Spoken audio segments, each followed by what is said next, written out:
Welcome to the session. Now I am going to explain you about the birth control. This comes under second PUC syllabus under the reproductive health. In the previous class, I explained you about the two methods. One was the natural method and another one was the barrier methods. So now let us know about the rest of the methods, which are all come under the temporary methods. Now the third one is the IUDs. The expansion for this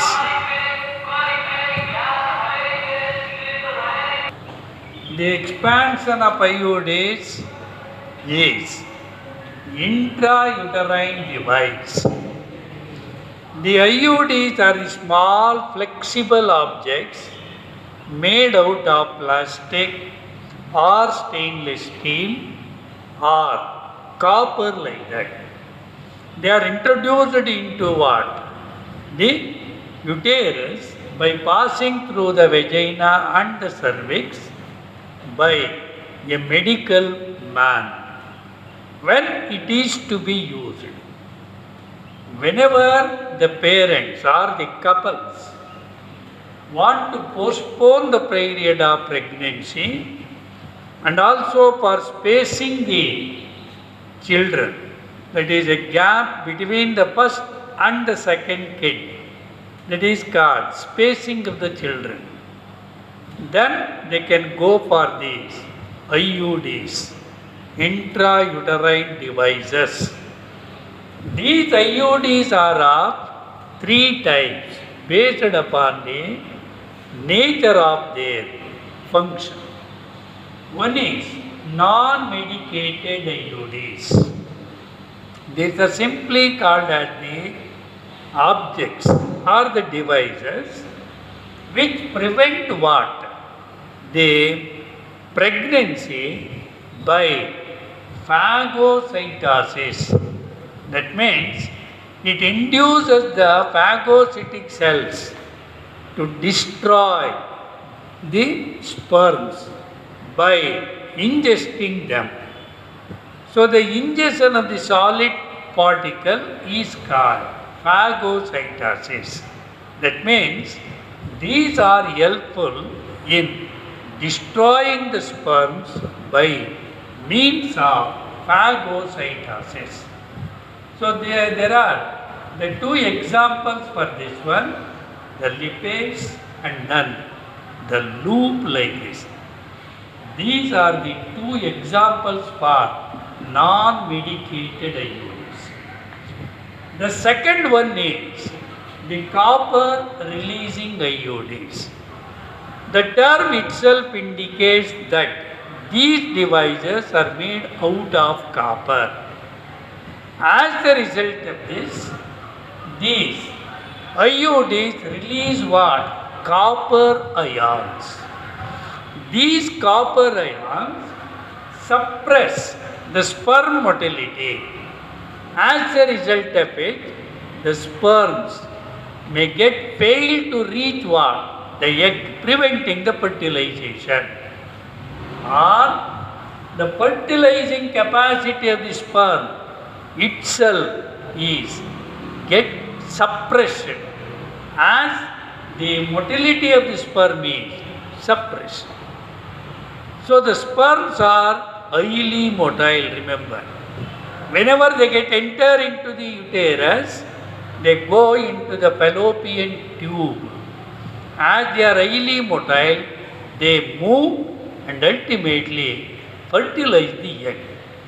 As this IUD or copper ions suppress the sperm motility, naturally the fertilizing capacity of the sperms is suppressed. That is the point. The example is copper 7, copper T. Probably these are based upon their the shape. So copper T is said to be the device like this, and here the string, a long string is attached to the basal end of the copper T, and it is introduced into the uterus by a medical man. And the copper T, this device is in the uterus, whereas this thread or string is running through cervix and then into the vagina. Thereby, the woman can feel the sense of the string or the thread in the vaginal part. And even the medical man advised the woman to feel the presence of that device by touching the thread which is extended into the vagina. Suppose the woman doesn't feel the presence of the thread in the vagina, then she has to think the position of the IUDs is yet changed. Then she has to consult her family doctor. And another one is multi-load 375. These are all the copper releasing IUDs. Now the last one is hormone releasing IUDs. So these IUDs induce the secretion of what? The hormones which make the uterus unsuitable for implantation. Which hormone is responsible for the regeneration of that eroded part of the endometrium? So that the hormone is the estrogen hormone is responsible, and to some extent the progesterone. These induce these essential hormones to be released in lesser quantity, not in the required quantity, as a result of which the uterus is not yet prepared for implantation whenever the blastocyst come into the uterus for attachment. That is the one. And then the cervix hostile to the sperm. That means cervix, they create what? Opposition to the sperms. That means prevent the entry of the sperm. It acts like a almost a barrier for the sperm entry. So these are the hormone releasing IUDs. The example is LNG20 and then progesterone. These are the two hormone releasing IUDs. So these are the three types of the IUDs which are intrauterine devices. And when once this intrauterine device is inserted, it may be left there only for a period of about even 5 years. If at all there are no any side effects like that of the bleeding or abdominal pain or irregular menstrual cycle like that. Then the another is hormonal control or oral contraceptives. So oral contraceptives in the sense they are available in the form of tablets. Oral means that is nothing but the mouth. So as these contraceptives taken in the form of tablets through mouth, it is called oral contraceptives. As the tablet release hormones which are essential to prevent the pregnancy is called hormonal control. Now let us take up this one.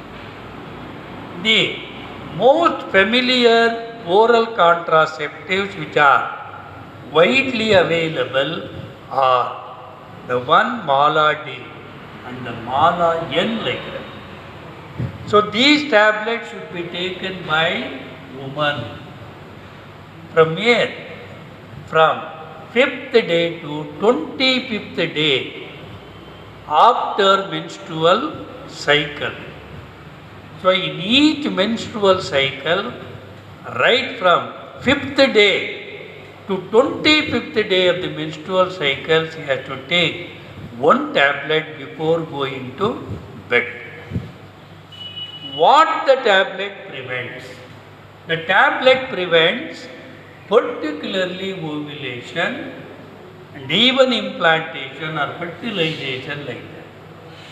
But specifically, as far as my knowledge is concerned, it prevents the ovulation.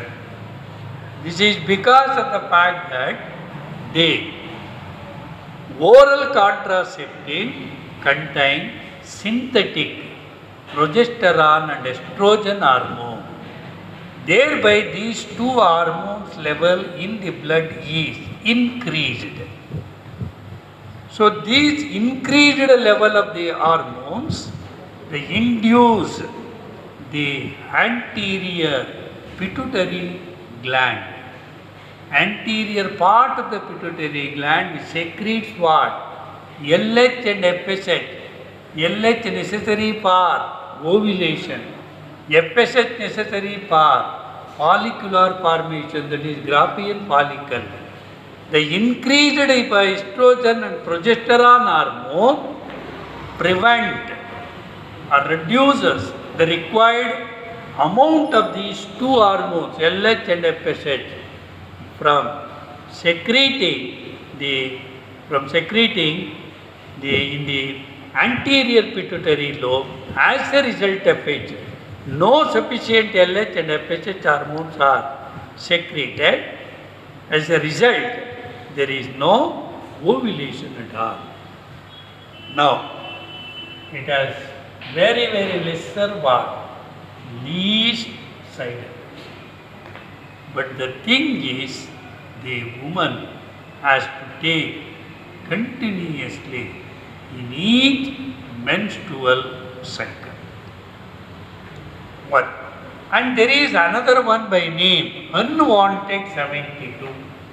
72 in the sense it is the 72 hours.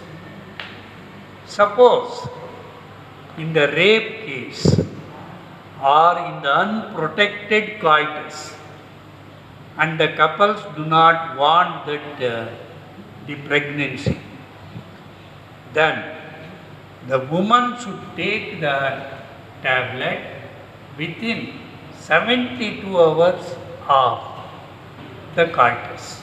Suppose the coitus is happened within 72 hours from the time of coitus, it should be taken.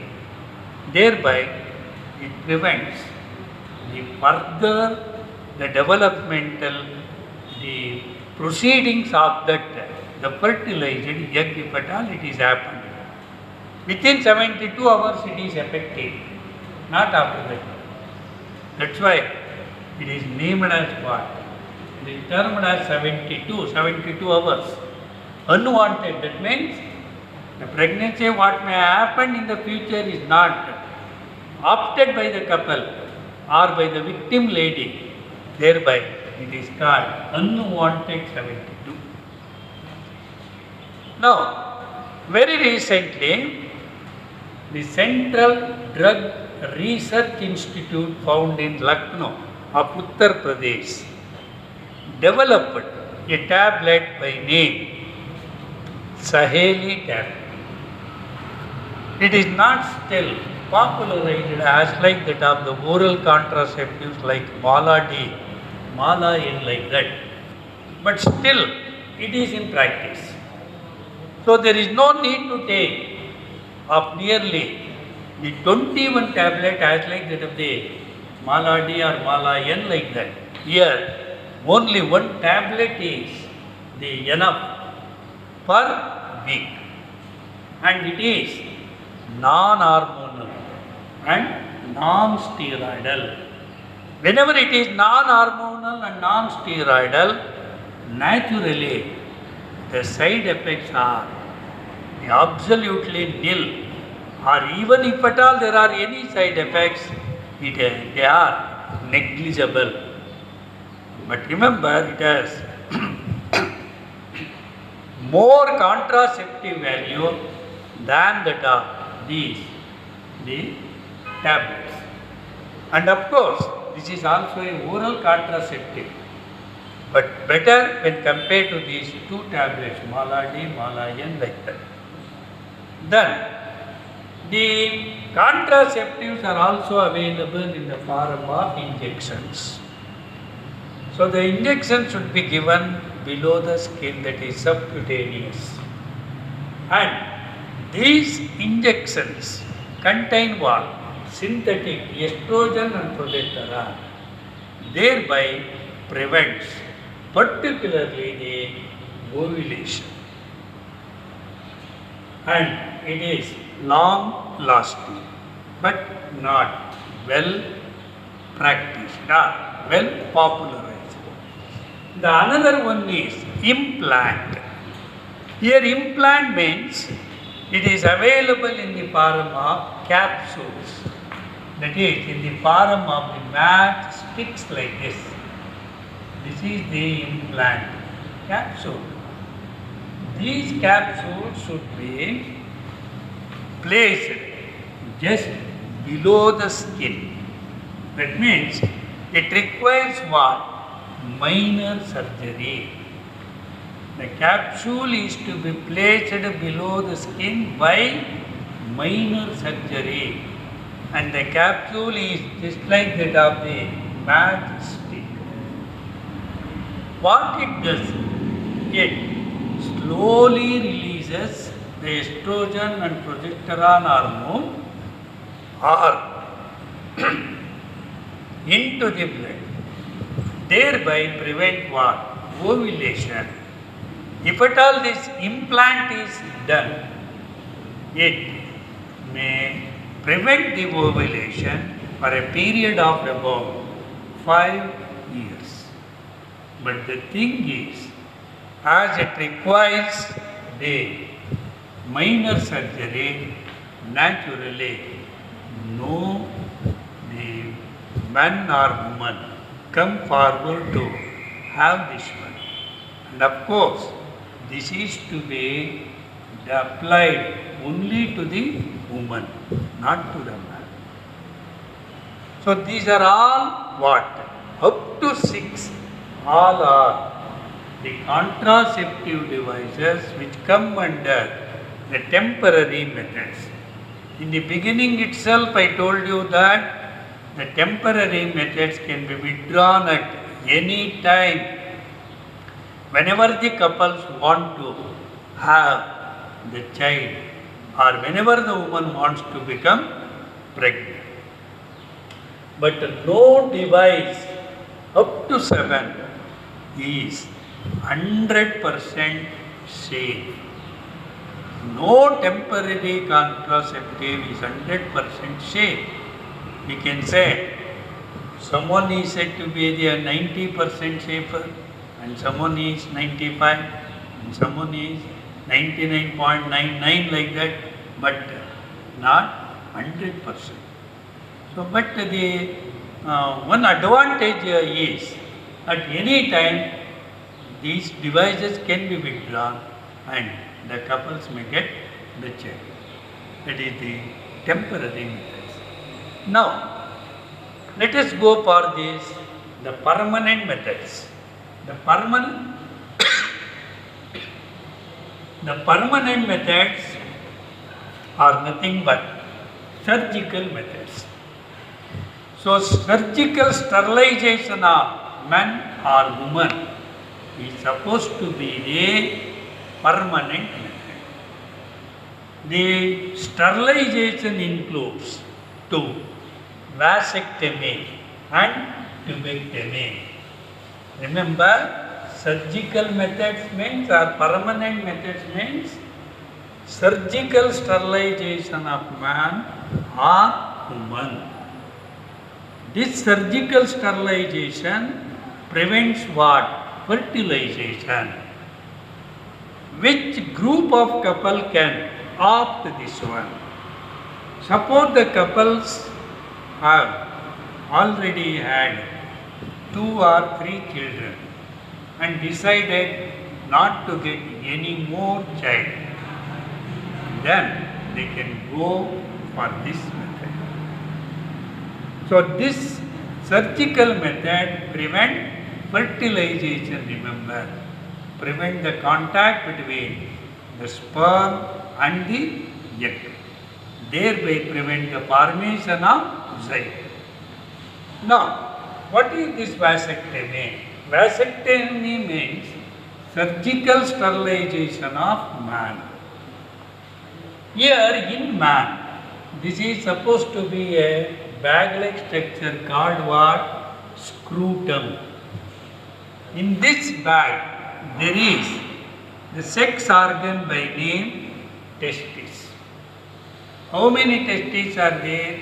A pair of testes in the scrotum. Now, from this the testes, there arises a sperm duct like this, that is nothing but vas deferens. So this is a diagrammatic sketch to show how the vasectomy is done. This is the testis and this one scrotum, and this is the vas deferens or sperm duct like that. A small incision is made on the scrotum, and then the surgeon notify or identify the vas deferens or the sperm duct. And later, the vas deferens of both the sides, that is, the vas deferens, as I said earlier, arise from the testes. As there are 2 testes, on both sides there are 2 vas deferens. Surgeon notify the vas deferens or the sperm duct, and later the vas deferens is cut here and the curtains are folded back and then tied on both the sides. Remember, what may be the result of this one? As a result, there will be no sperm ejaculation or ejaculation of the sperms into the female genital system.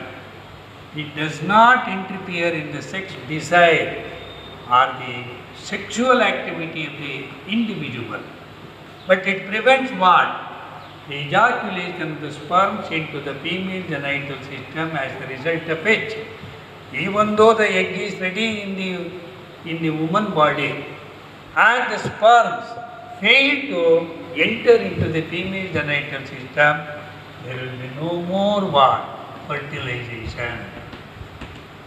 This is the vasectomy. Now, what is tubectomy? Simple answer is surgical sterilization of woman is called tubectomy. How it is done? So, a small incision is made in the abdominal region, and later on a surgeon they notify or identify or detect what? The fallopian tube of both the sides. The fallopian tube is cut. The curtains are folded back and then tied. As a result of which, even though the sperms are ejaculated into what? The fallopian tube, as there is no continuity of the fallopian tube. Suppose the egg is here and these are the 2 fallopian tubes and the tubectomy is done here. Now, there is no continuity of the fallopian tube. As a result of this, the sperm comes up to this region. Later on, it cannot get enter into the another next part of the fallopian tube, because the fallopian tube at this point is cut and then folded and tied back.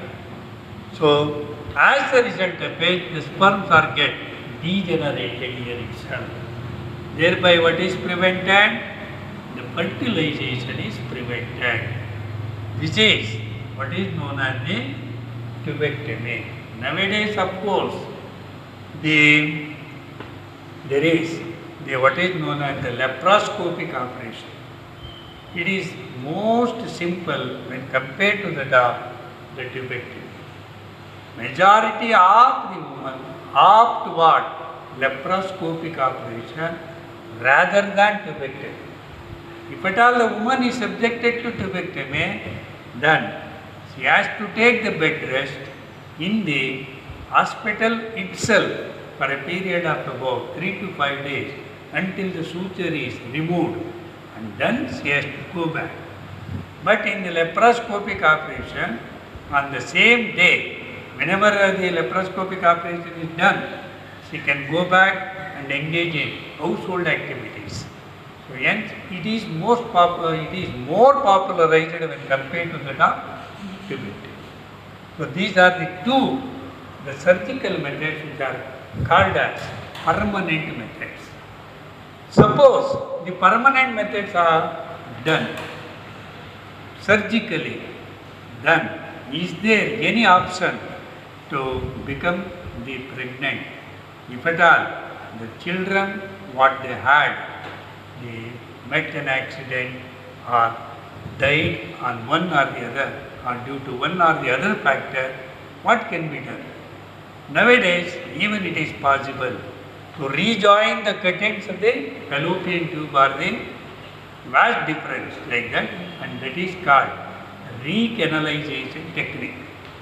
But of course, there are said to be some failures. Still then, the recanalization technique is there to get back the fallopian tube or the vast difference intact. These are the two surgical methods. What may be the side effects? Of course, the temporary methods or the permanent methods or the overall contraceptives, what I explained so far, regulate what is known as the population growth or regulate birth control, thereby put a brake on what? Population explosion, no doubt, absolutely no doubt. But still, there are said to be some side effects. Which are the side effects? One is nausea. Nausea in the sense, vomiting sensation.